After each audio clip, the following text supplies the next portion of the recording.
చెప్పమ్మా. నమస్తే సార్, నా పేరు వర్షిని. నేను ఎంసీఏ సెకండ్ ఇయర్ చదువుతున్నాను సార్ ఇప్పుడు ఆంధ్రాలయలో కాలేజ్లో. So I'm trying for placements. మీ రూలింగ్లో చాలా కంపెనీస్ ఇంప్లిమెంట్ అవుతున్నాయి సార్.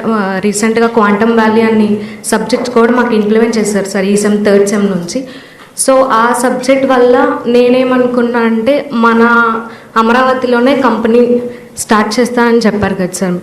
సో ఇంకెక్కడికి బయట సిటీస్కి ఎక్కడికి వెళ్ళకుండా, so I want to secure in our district.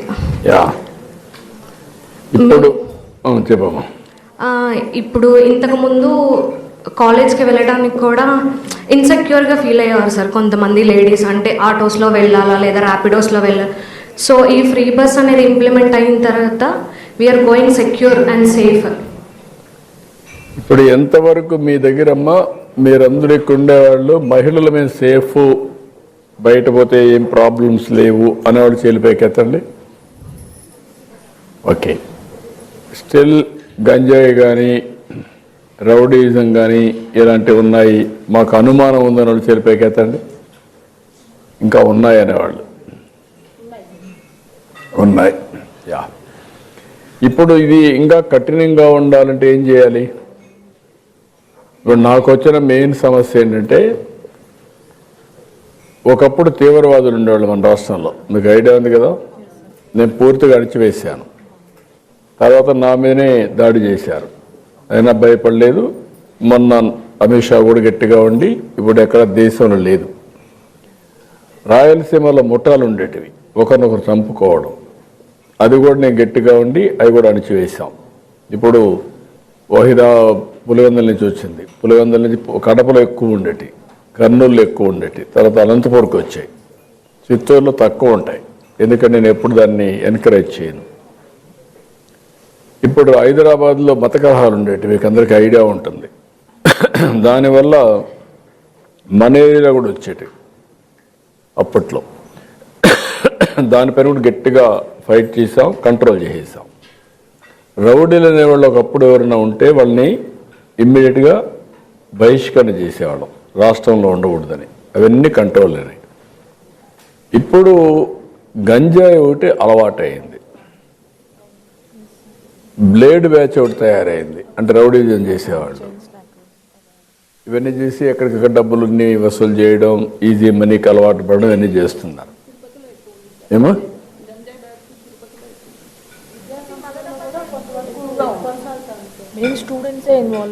అవుతున్నారు, స్టూడెంట్స్ కూడా అలవాటు అవుతుంది. అలవాటు అయితే ఎవరి కంట్రోల్ లేకుండా పోతున్నారు, ఆ ప్రాబ్లమ్స్ వస్తున్నాయి.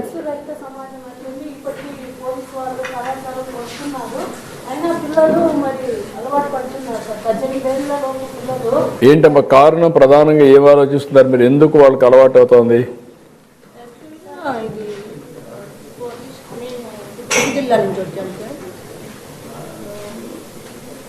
అన్నప్రసాద ట్రస్ట్ అనే వ్యవస్థాపకులు. ఇప్పుడు అన్నప్రసాదాన్ని మేము నలుమూలలో పెట్టాం సార్. పేదలకి, ఫుట్పాత్ మీద ఉన్న వాళ్ళకి అందరికీ మేము సంపాదిస్తున్న ఆదాయంలో లోకల్ ఫండ్స్తో కలిపి ఈ పేదలకు అనేది ఆశ్రమాలకి, గవర్నమెంట్ ఫండ్స్ లేని ఆశ్రమాలకి మేము ఫుడ్ పంపిస్తుంటాం సార్. ఈ ఫుడ్ అనేది అందరికీ చేరినప్పుడు నాకు వచ్చిన కంప్లైంట్లు ఏంటంటే, గంజాయి బ్యాచ్ ఇప్పుడు ట్రస్ట్ అనేది కొంచెము అవుట్స్కర్ట్స్లో ఉంటుంది సార్. అక్కడ చుట్టుపక్కల గంజాయి బ్యాచ్ వస్తున్నారు, మాకు ఇబ్బందికరంగా ఉంది, మీరు ఎవరికైనా పోలీసు వాళ్ళకు చెప్పండి, ఇలా మాకు కంప్లైంట్లు వస్తున్నాయి సార్.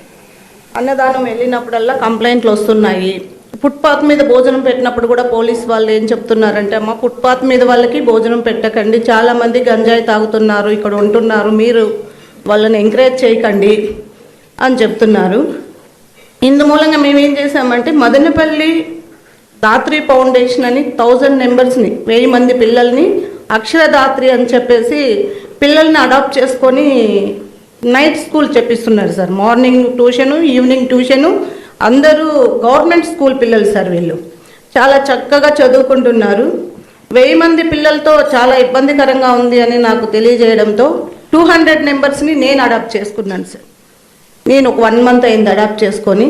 వాళ్ళకి నేను మంత్లీ శాలరీ 30 నెంబర్స్ని టీచర్స్ని బట్టి చేస్తూ ఉంది సార్. చాలా ఇబ్బందికరంగా ఉందని చెప్తే నేను ఒక 200 నెంబర్స్ని తీసుకొని నాకు వస్తున్న ఆదాయంలో కొంచెం ఆదాయం అనేది వాళ్ళకు పంపుతూ తిరిగి మిగతా లోకల్ ఫండ్స్తో మాకు ట్రస్ట్ పెట్టి 1 ఇయర్ అయింది సార్. మాకు లోకల్ ఫండ్స్తో కొంచెం ఈ అన్నదానం అనేది పేదలకి చేస్తున్నాము. అలాగే మాకు అన్నదానము వంటశాల సిబ్బంది మాకు వస్తారు సార్. వంటశాల సిబ్బంది వచ్చి అనుకూలమైన టైంకి రావడానికి కారణం 1-2 సార్లు మేము అడగడం జరిగితే ఫ్రీ బస్సులో స్త్రీశక్తి ద్వారా ఫ్రీ బస్సులో మేము అందుబాటులోకి వస్తున్నాం మేడం. పర్ వీక్ 400 నెంబర్స్ 500 నెంబర్స్కి ఫుడ్ వెళ్ళాలంటే నాకు వర్కర్స్ 10 నెంబర్స్ అవసరం. ఆ 10 నెంబర్స్ సమకాలంలో వస్తున్నారు అంటే అది స్త్రీశక్తి ద్వారానే మేము మీకు వస్తున్నామని చెప్తున్నారు.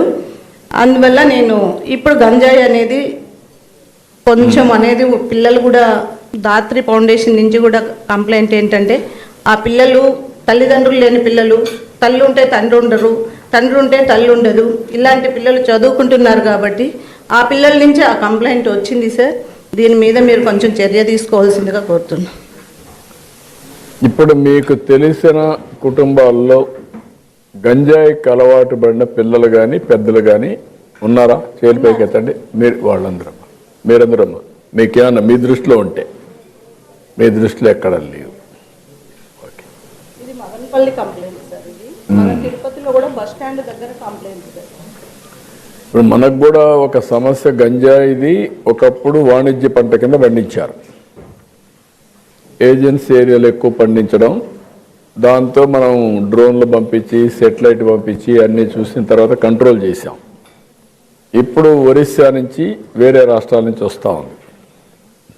కొంతమంది అలవాటైన వాళ్ళు నెట్వర్క్ ఒకటి ఎస్టాబ్లిష్ చేసుకున్నారు.